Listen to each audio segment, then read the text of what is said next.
हिंदू राष्ट्र हुआ करते थे 13 देश, लेकिन आज हिंदू धर्म का यहाँ नामो निशान नहीं है। इसीलिए लोगों को जागरूक करने के लिए इस वीडियो को पूरा देखें और शेयर जरूर करें।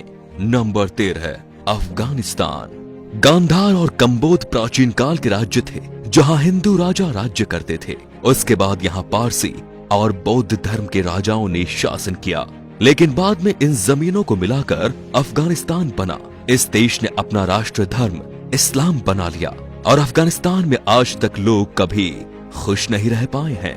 नंबर 12 है पाकिस्तान। साल 1947 में पहले भारत का ही हिस्सा था और सिंध के नाम से जाना जाता था, लेकिन बाद में ये अलग देश बना जिसमें पंजाब, मुल्तान, पेशावर, बलूचिस्तान आदि भाग मिले। पाकिस्तान ने अपने देश का धर्म इस्लाम रखा। आज भारत का सबसे बड़ा दुश्मन यही है और आतंक की फैक्ट्री चलाता है। नंबर 11 है बांग्लादेश। साल 1947 में भारत के विभाजन के बाद बंगाल से कटकर पूर्वी पाकिस्तान बना। 1949 में आवामी लीग की स्थापना हुई। इसका उद्देश्य पूर्वी पाकिस्तान को संयुक्ता दिलाना था। 1971 शेख मुजीब और अवामी लीग ने 26 मार्च को स्वतंत्रता की घोषणा कर दी और नए देश का नाम रखा बांग्लादेश। नंबर 10, नेपाल। आज नेपाल एक स्वतंत्र राष्ट्र है। कुछ साल पहले यहाँ हिंदू राष्ट्र हुआ करता था, लेकिन ये भी एक सेक्युलर राष्ट्र घोषित हो गया। प्राचीन भारतवर्ष में नेपाल भारत का ही अखंड भाग था, जिसे देवघर कहा जाता था।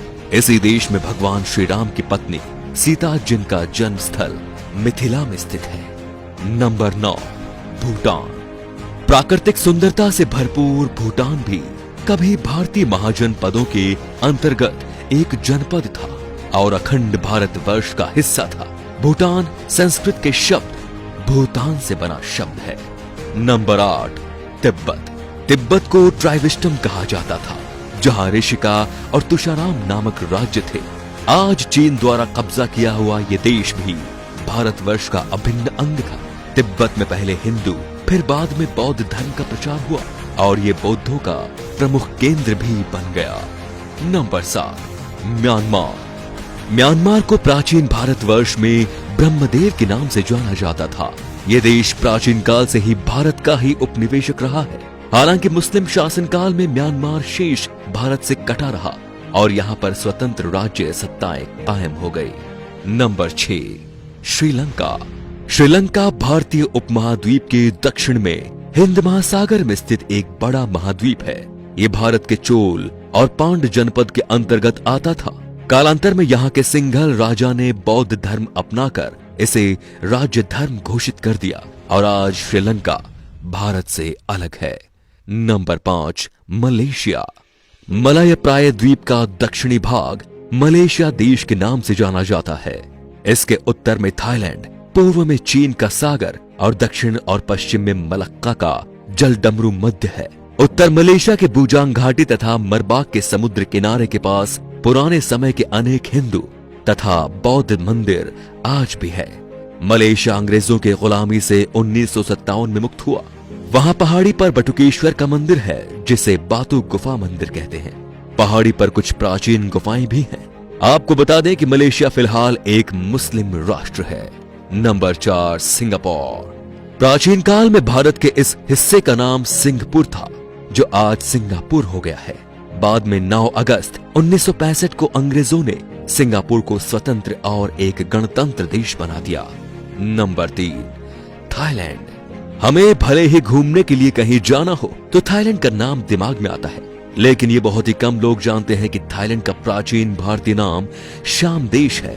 प्राचीन काल में यहाँ हिंदू और बौद्ध धर्म और संस्कृति का एक साथ प्रचलन था, लेकिन अब ये एक बौद्ध राष्ट्र है। खैरात के दक्षिण पूर्व में कंबोडिया की सीमा के पास, उत्तर में लगभग 40 किलोमीटर की दूरी पर यूरीराम प्रांत में प्रशांत फनाम रंग नामक सुंदर मंदिर है। Number 2, Cambodia. पौराणिक काल का कंबोज देश, कल का कंपूचिया और आज का कंबोडिया पहले हिंदू रहा और फिर बौद्ध हो गया। विश्व का सबसे बड़ा हिंदू मंदिर परिसर तथा विश्व का सबसे बड़ा धार्मिक स्मारक कंबोडिया में स्थित है।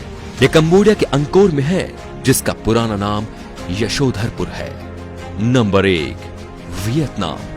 प्राचीन भारतवर्ष में वियतनाम को चंपा कहकर पुकारा जाता था। चंपा के लोग चांप कहलाते थे। वर्तमान समय में चांप लोग वियतनाम और कंबोडिया के सबसे बड़े अल्पसंख्यक हैं। आज के ये अपने आप में एक स्वतंत्र राष्ट्र हैं। भारतीय इतिहास के अनुसार भारत के सम्राट विक्रमादित्य संपूर्ण अरब को जीतकर अपने साम्राज्य में मिलाया था।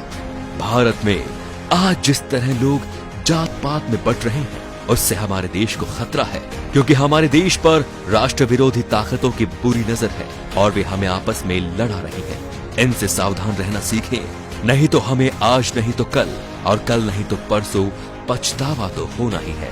तो दोस्तों, इस वीडियो को आग की तरह फैला दीजिए ताकि पूरा हिंदुस्तान सावधान हो जाए।